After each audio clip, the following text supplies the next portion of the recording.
My relationship with Amanda lasted about 5 years, 3 of which we were engaged. Everything seemed to be going well. The wedding date was set, the preparations were complete, and I was sure we were headed in the same direction. But as it turned out, I was wrong.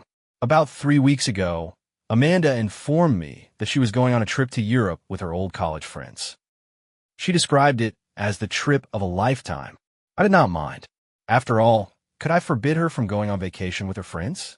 What's more, I drove her to the airport myself, helped her carry her luggage, kissed her goodbye, and wished her a good time. It was at this point, right before the security line, that she let out, "We need to take a break." Her words sounded mundane, as if we were discussing which coffee to get. I was dumbfounded. "What do you mean by pause?" Flashed through my mind, but I could not ask a question or figure it out. Amanda waved goodbye and disappeared into the checkout line, and I was left standing there, trying to comprehend what had just happened. On the way home, I tried to reassure myself that maybe it was just a random phrase caused by her pre-trip nerves. But when I tried to call her to check if everything was okay, I was met with an unpleasant revelation. Amanda had blocked me. I could not call or text her. Checking her social media, I realized I was blocked there as well. At that moment, it began to dawn on me that what she said about pausing was not a joke. She had really left and cut off all communication without even explaining what was going on. I decided to wait a few days. Maybe she would cool down, realize she was wrong, and get in touch. But it was 5 days of complete silence. I was not going to take it anymore. I made a firm decision: no wedding. And to my surprise, I was relieved. Why would I want to be with someone who thought it was okay to just walk away without consulting or discussing it? She had made her choice, and I had made mine. I started canceling our wedding preparations, hall rentals, catering services, floral arrangements, everything we had planned. But I did not stop there. We had planned for Amanda to move in with me in March, but that was not going to happen anymore either. Her return from her trip to Europe was up to her. She could go wherever she wanted to go, but she would no longer live with me. Weeks passed. Not a single word from Amanda. Not a call, not a message, not even a hint of contact. Complete silence.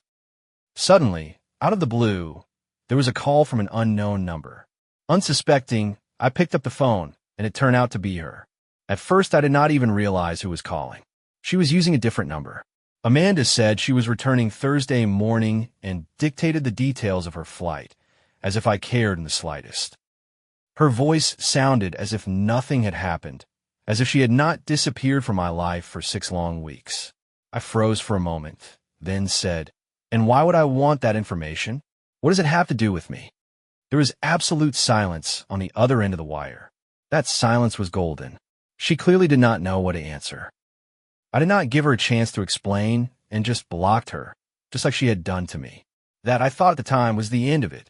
Later that day, I decided it was time to let everyone know what had happened, especially since there would be no more wedding.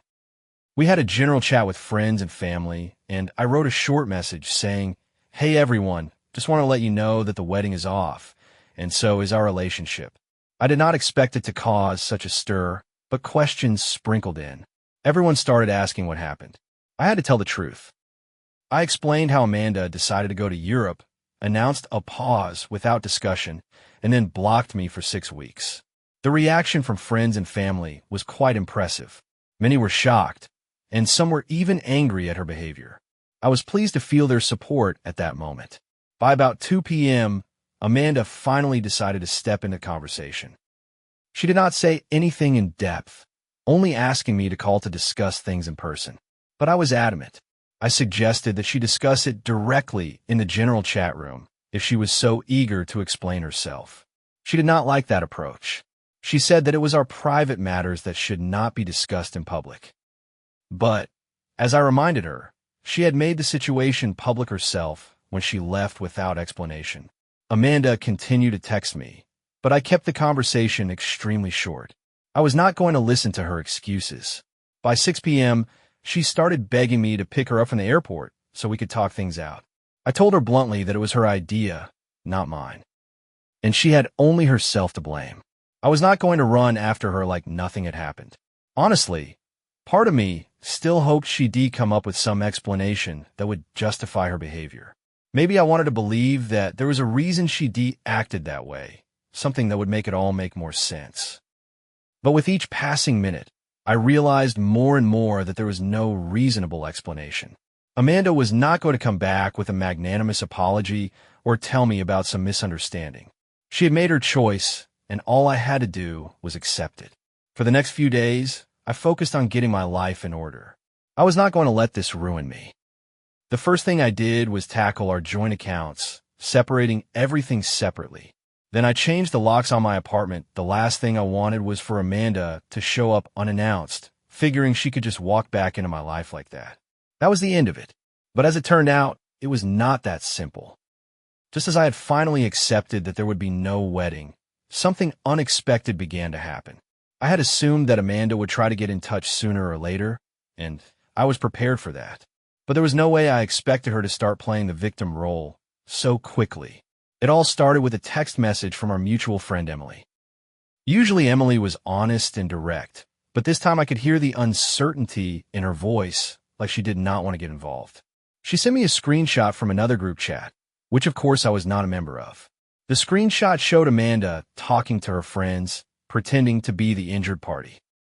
In this chat, she talked about how much pressure she was under from the wedding preparations, how she needed time to sort out her thoughts.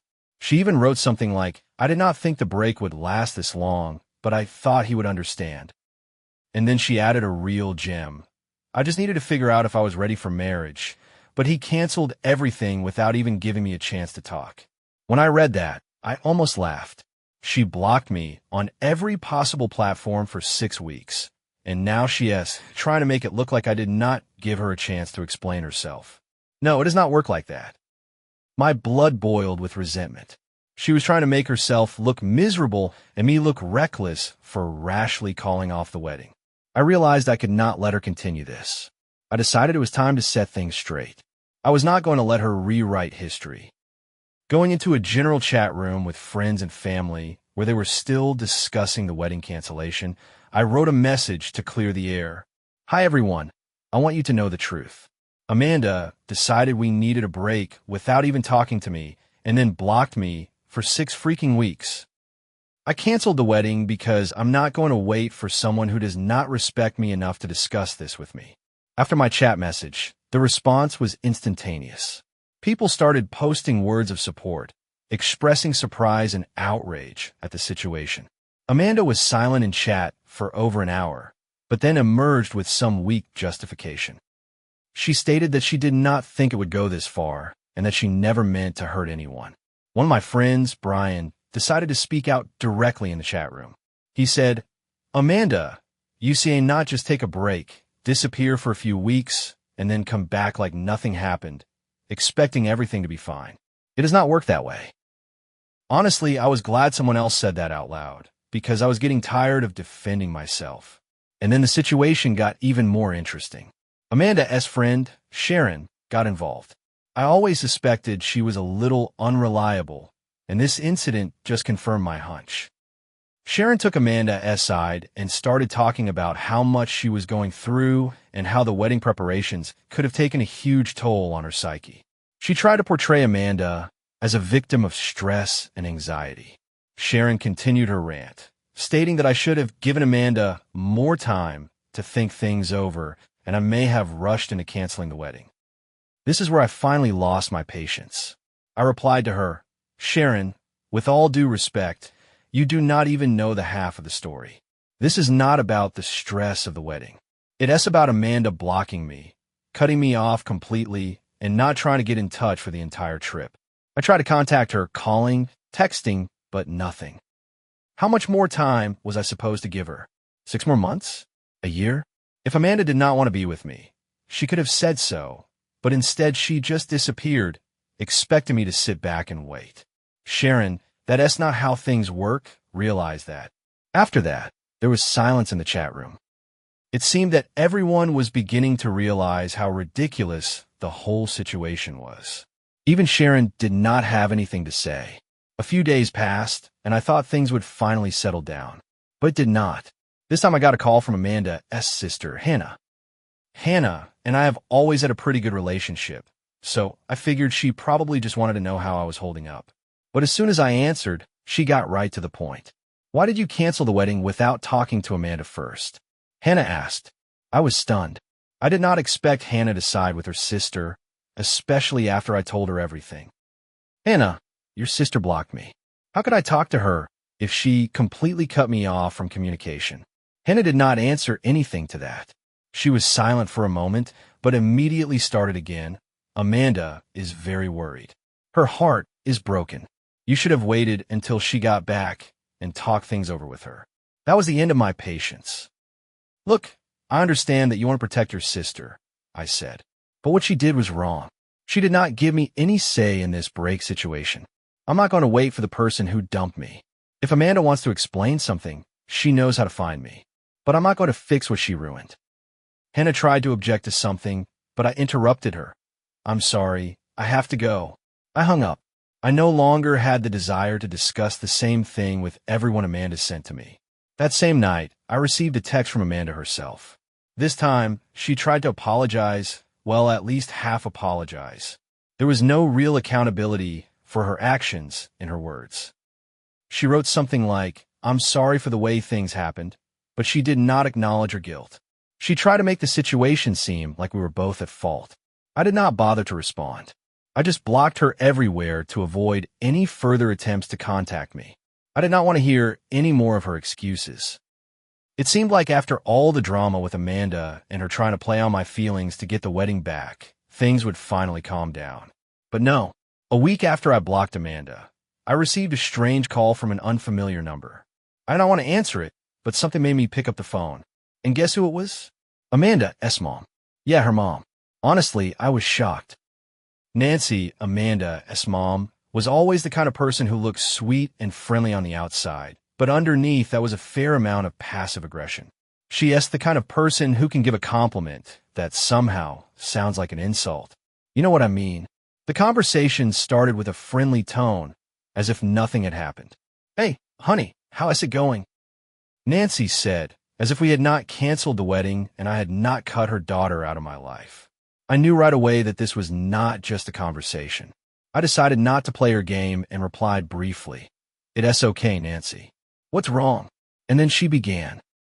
Her voice was filled with intonations of pity, as if she were trying to make me feel guilty.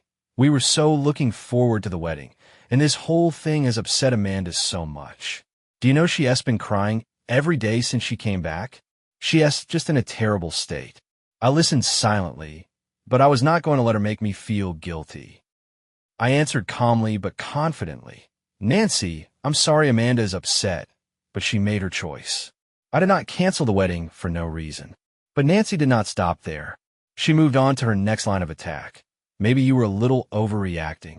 You see, Amanda was just nervous about all the wedding preparations. People sometimes make mistakes when they re-stressed.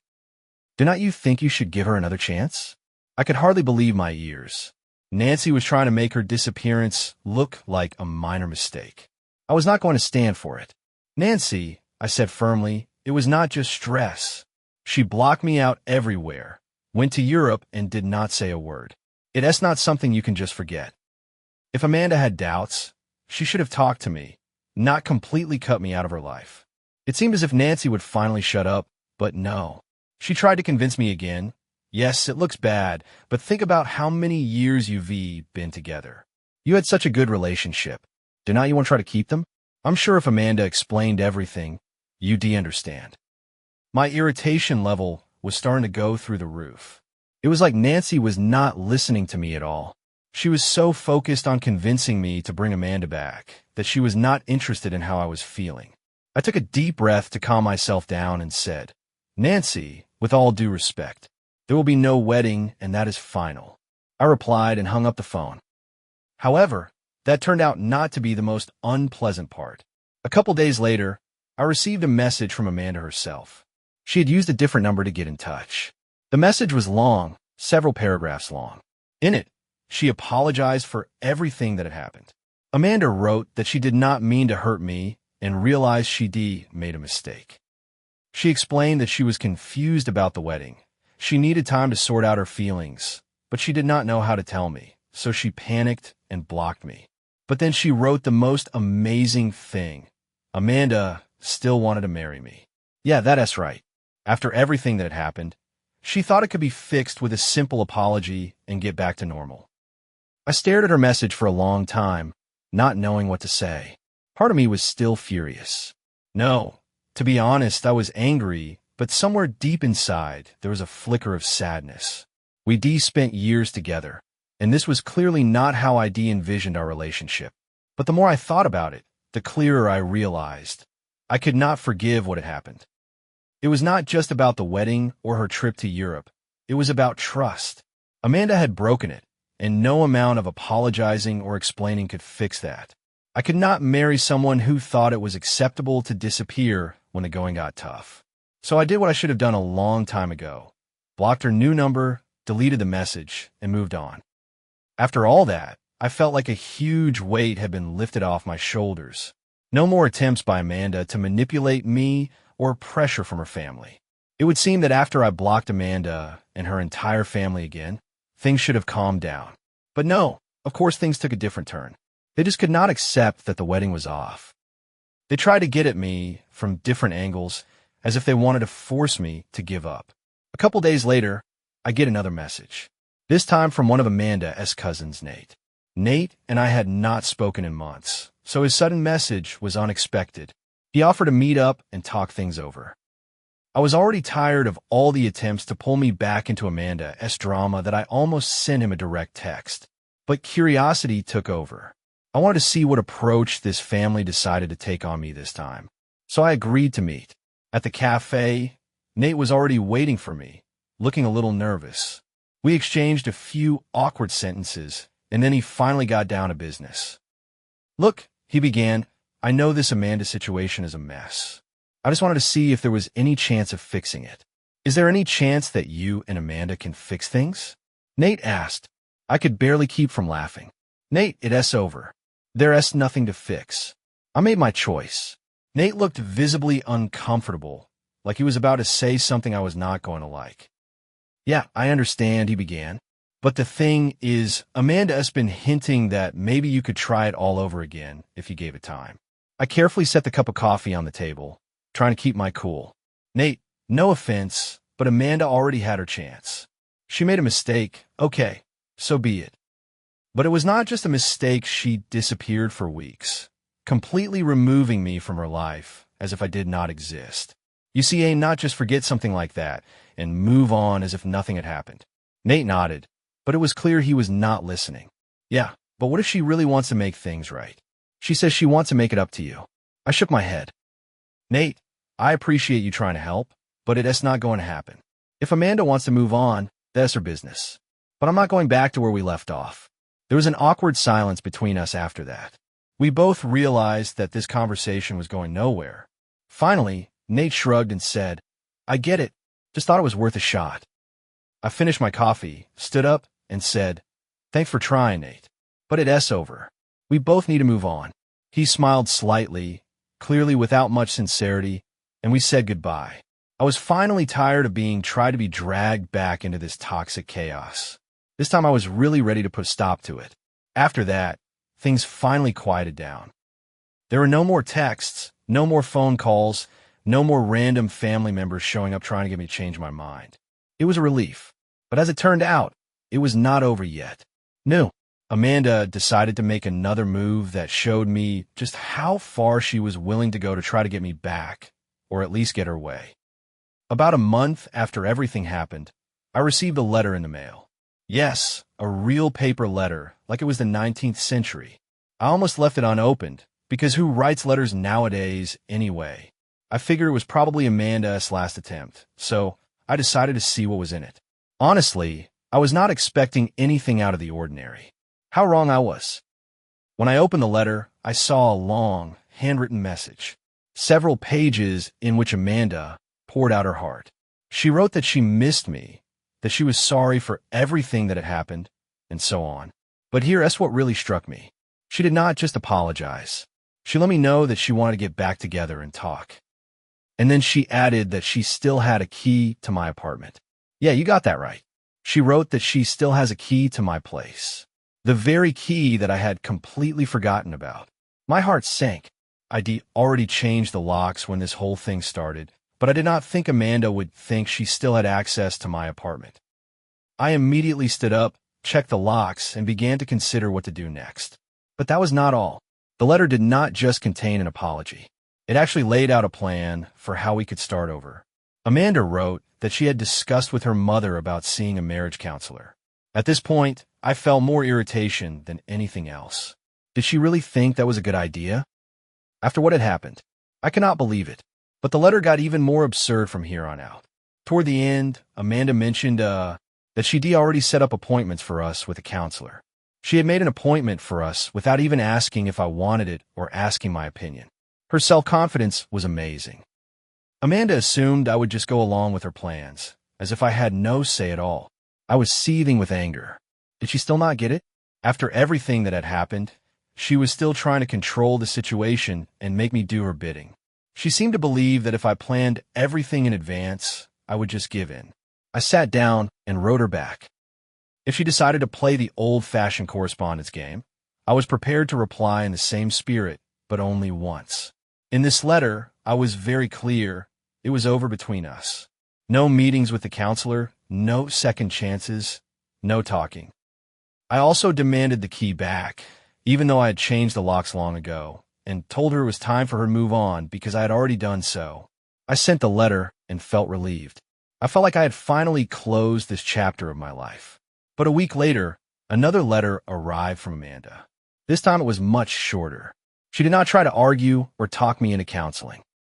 Instead, she wrote that she understood my point of view but still thought we needed to talk. And then she said something that made me go cold. Amanda admitted that she'd driven by my house several times and seen that I was gone. She did not explain why she did it or what she wanted to accomplish by doing so, but the very fact that she was watching my house made me uneasy. I felt a chill run down my spine. It became clear to me that I needed to take more serious action. I applied for a restraining order. I did not want to, but I had no other choice. Amanda was going too far, and I needed to protect myself. When Amanda received the no-approach notice, it was finally over. There were no more letters, surprise visits, or attempts to contact. It seemed like she finally realized it was over. Although it was not easy for me to take that step, I knew I had done the right thing. This situation taught me a lot. I realized that it is important to protect your boundaries, even if others do not want you to. I realized that I do not have to give anyone endless chances, especially if trust has been broken. And most importantly, I realized that moving on meant not just walking away, but protecting my peace of mind and my future. It is all behind me now. I'm free of all the drama and can finally focus on what comes next. It was not easy, but I got through it. And that is where today's story ends. Thank you for watching to the end. If you enjoyed it, do not forget to like and comment. We'd love to discuss this story with you. See you in the next video.